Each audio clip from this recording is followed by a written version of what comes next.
Welcome back. Continuing the news, we go now to a story which emerged on social media and has many people talking. Videos from all angles of the moment. A policeman shot and injured a bus driver in Spalding, Manchester this morning.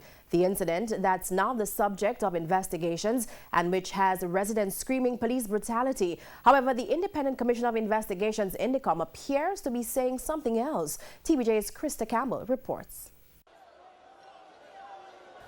Police, the army, fire personnel and INDECOM all descended on the town of Spalding, Manchester Tuesday morning as if some major operation had been called.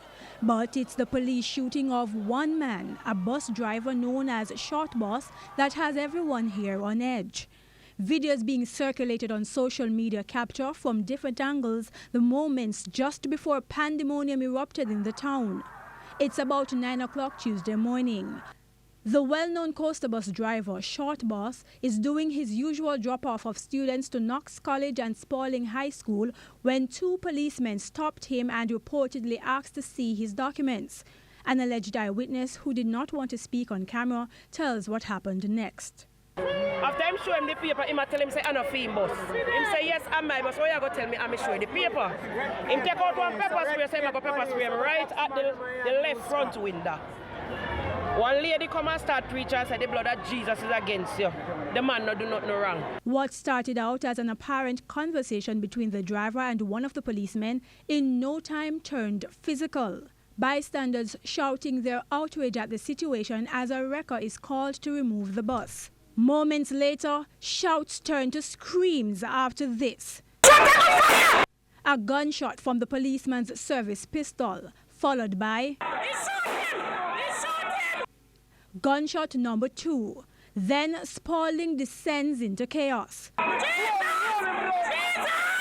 People claim police brutality and are demanding justice for Short Boss. The man coming in bus this morning. I just one passenger extra and he beg him, please, just give me a chance. Pick them later on go to school. He say, all right. Come out of the bus, and the man come out of the bus. And he said, turn off the bus. And when he turn off, when he switch off the engine, he grab up the man back way. And because he grab up the man back way, the other man, the officer, grab him gun and shoot him. From another camera angle, the bus driver is still standing after the first 2 shots. But by gunshot number 3, he goes down. By this time, both policemen are standing over the apparently injured man grimacing on the ground. The crowd moves in and TVJ News understands the police eventually retreat, seeking refuge at a nearby establishment. We're told members of the Jamaica Defense Force helped get them safely from the area. Persons then rushed in and moved to get the fallen man to hospital. On video footage recorded from an upstairs building, it was clear to see that the people's anger spilt over.